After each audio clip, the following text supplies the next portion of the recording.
Hi everybody, it's Claire back with another art journal video, and this one I'm sharing with you how I started doing these cut out letters that aren't cut out. You'll see what I mean as I get going. So I'm starting off in the large craft journal and I'm cutting a page out.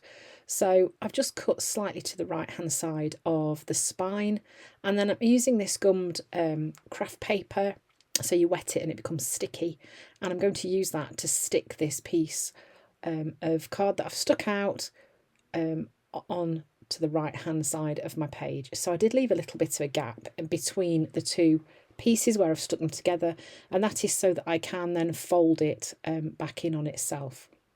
Okay, so then I'm using this stencil from Dina Wakley. It's Alpha stencil and mask set, and I am just writing out my letters here. So you notice I've made them touch the right hand edge of my page, and each letter is touching the one next to it.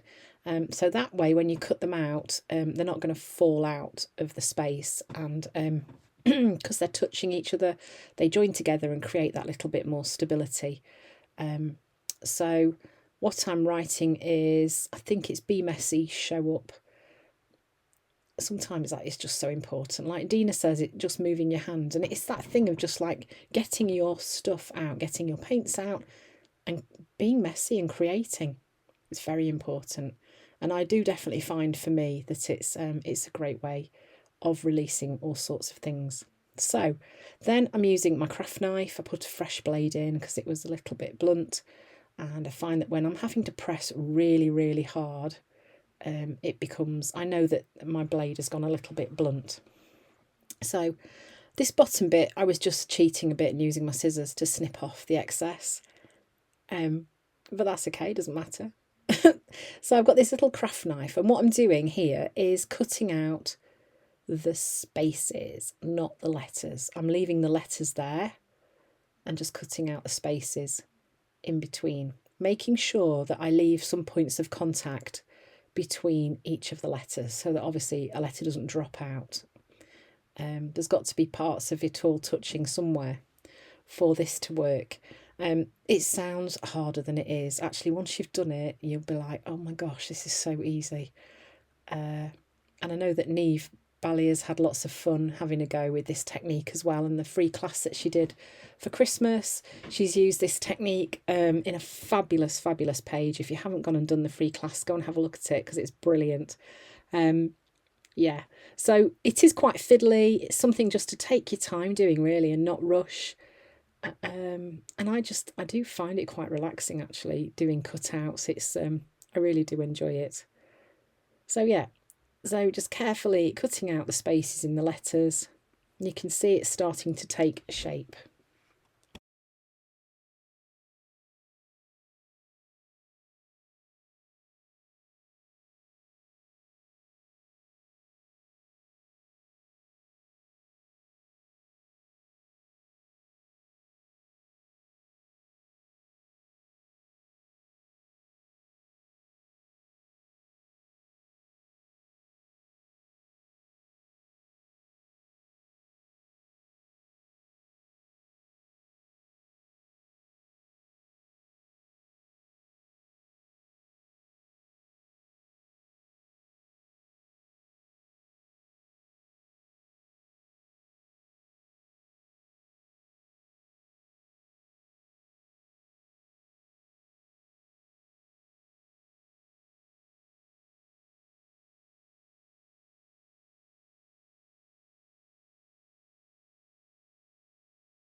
So this is an image from Natalie May's scrapbooking called Sharon Kay, and I'm just adding some white onto my page because I want the image to maintain its kind of white colour. So once that was dry, I've then gone in with some matte medium and I'm sticking the whole sheet in onto my page. Sometimes I cut the image out and then reuse the bits that I've cut off elsewhere on my page, but this time I've stuck the whole thing in and then just trimmed off the excess. So now I'm using this little sponge roller, which is like a children's art supply. Really fun to use, and they do apply the paint in a really nice way with a little bit of spongy texture in there too. It's a great way to quickly get paint on your page. So I'm just using a paper plate there and just to put my paint on, and I will use that paper plate for other things once it's dry, cut it up, and kind of becomes a bit of collage fodder really at the end. So I think I've also added a little bit of umber in with that sand that I've used, and I'm just sponging that onto my page. So this is the graffiti stencil, again from Natalie May scrapbooking, and I'm just using my sponge roller because there's already some paint on it, and just sponging the roller through the stencil. Then I'm just got a bit of paint left on, and I just thought, you know what, I'm just gonna add a bit more on. I actually think that's night that I've gone in there with. And then this looks like marine, and this is a stencil that I designed for Scrap FX, one of the Circles Galore set, as is this one. And this is marine plus a bit of white with the same blending tool. And I'm just layering all of this stenciling on top of each other. My colours are getting lighter and lighter, so I've started off quite dark, and then I'm just bringing in other shades. So I've been influenced by the colours that are in the collage paper, obviously, to start off with, and I'm gradually bringing these colours lighter and lighter as I add more stenciling over the top. So here I had a bit of paint left on my blending tool, and I've just smooshed it over the stenciling that was on there already. So then I'm going in again with marine, and I'm adding that over the top of the letters using my blending tool. It's a quick way to get that paint. I did it on both sides as well. This is some of Natalie May's collage paper, so I'm just wanting to bring in another layer into that background, and I love this pattern. I just think it's fabulous, so adding that on there too. And you see that I pulled the letters over the top of the face just so that I could see where it was all going to work. Then using my scribble stick in fuchsia and a water brush, I've added some colour onto the cheeks and the lips. Then turquoise paint on the hair. And then once that was dry, I also went in and added the lines back in with, I think, is that a pen? Yes, a pen.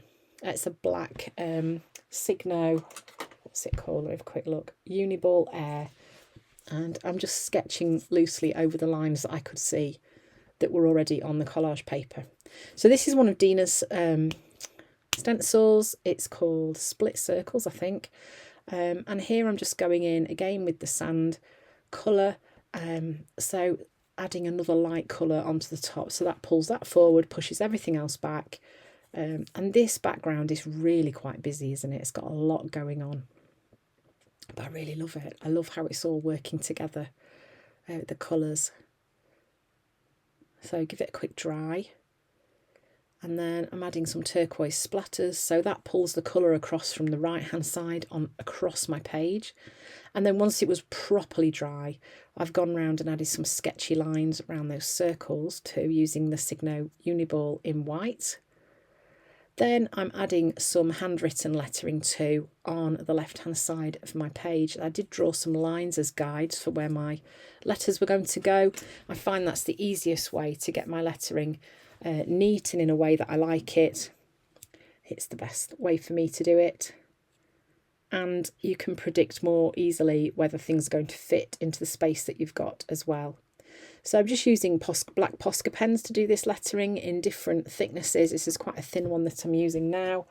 It is a PC1, so it's quite a thin one.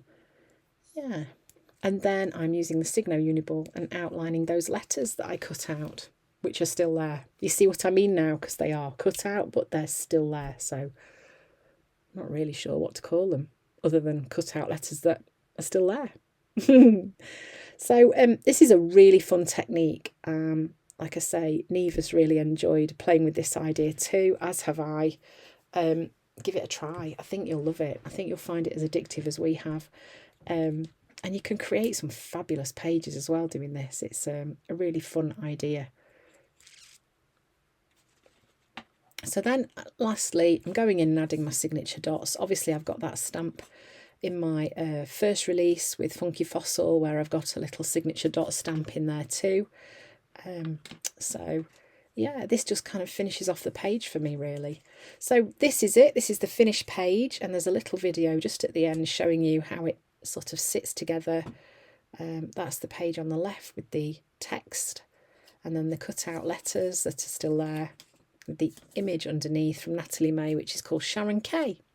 So thanks for watching. I hope you found some inspiration from this video. Yeah, I hope you enjoyed it, and I hope to see you again soon.